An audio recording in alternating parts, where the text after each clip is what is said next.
Sage has been asking me for a little over a month now to help her make these hanging shelves, and either I've been too busy or she has. And with the weather that it is today, I felt like today was a good day to get this done, and she had time to do it. I remembered to forget my wallet, so Dad would have to pay. What? My children will never understand the struggle of having to roll windows up like that. The truth is, she could have asked me to go make mud pies with her, and I would have gone. It had been a while since we'd done anything together, and I was looking forward to spending some time with her.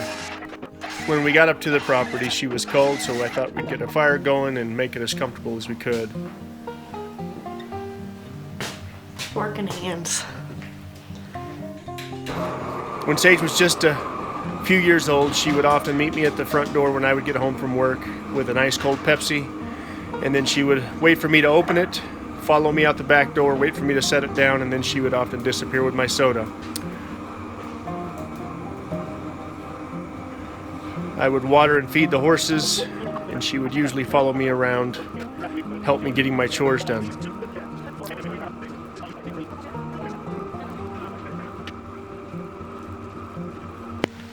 So first things first is Dad's cutting some maple. Sage really wanted me to use maple slabs instead of the Barnwood slabs that I suggested, and I knew my chainsaw wasn't sharp enough, but I thought I'd give it a go. We don't have to, it's fine. He's not gonna do it. Okay. One day, as Sage followed me around as I fed and watered my horse, I walked up to the corner of the house to shut off the hose bib and turned around to look for Sage and discovered that she was standing in the stall underneath my horse, rubbing the horse's belly while the horse was eating. In that moment, I knew that things could go one of two ways, and I quietly whispered to the horse that if the horse moved an inch, I'd kill her where she stood, and I, from a distance, called for Sage to come away from the horse, but she enjoyed petting the horse's belly, and thank goodness that horse was smart enough to stand still long enough for me to get her out of there.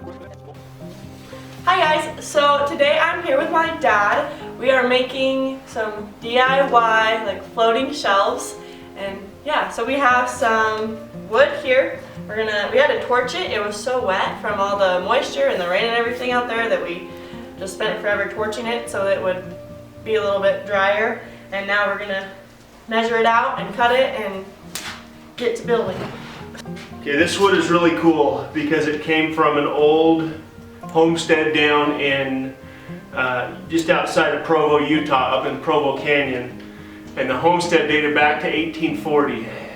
This wood has the beautiful kerf marks from the circular saw blade that cut this wood originally, and this is the stuff people pay big money for to make flooring out of. If you do the math on this blade, this is probably a 36-inch blade, but anyway, it should make a really cool shelf. This is also almost 12 inches wide, so this is hard. This wood's getting harder and harder to come by. People want more and more money for this stuff. Step one, Sage is going to decide how big she wants. You want 3 shelves, right? 3. 3 shelves. So do 26. Okay, now do another 26 and see where that puts us. Right there. That's probably not bad, but you're going to lose this end, but it might be better to do that than have this in there. I don't know, because it's going to be a shelf. That's Okay, well, we can flip it over to the other side. Let's look at the other side. This side's fine. She's fearless. She always has been. She's probably more like me than any of my other kids, which is terrifying. My dad once said that karma is beautiful daughters. And take that how you will, but I definitely got my dose of that.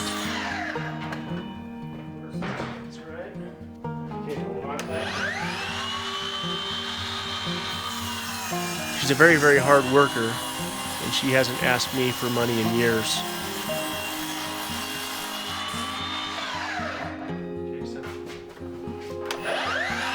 As Sage gets older, she seems to get busier, and I definitely don't have enough time to spend with her.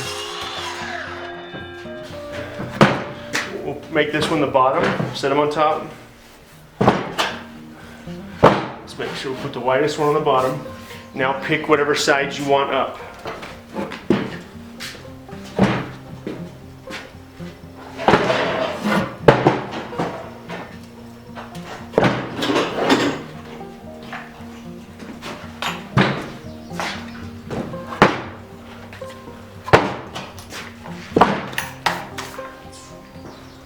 So I picked all the sides that I want up. We're going to drill 4 holes into each piece of wood. Yeah, and if we do this right, we can do it all at the same time. So we get them all sitting as close to square. They don't have to be perfect.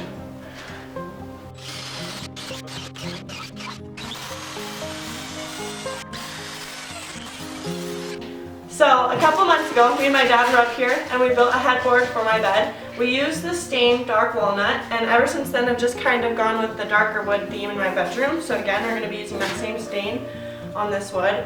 We're going to do a little practice run on a piece of wood just to make sure I like it, and then we'll go from there.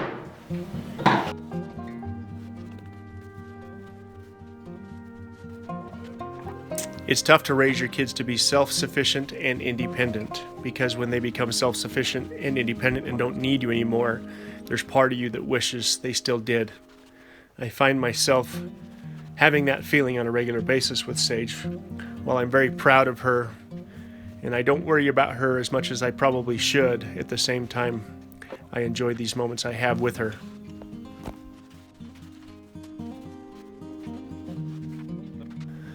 She tells me once in a while that she doesn't think she wants to live up here, but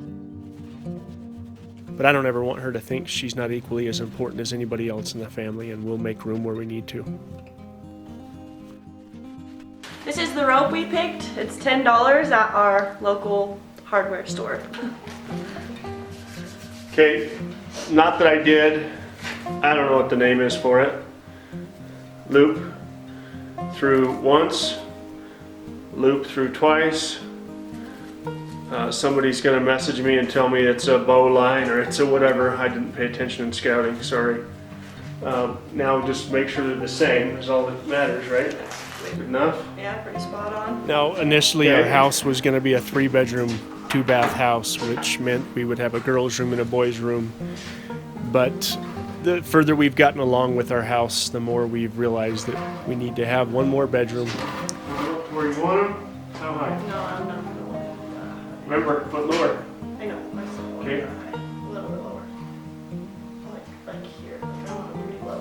Okay. Yeah, that's good. I don't ever want Sage to think that she's not welcome here at home where she belongs. And if that means she needs to have her own bedroom, I'm okay with that.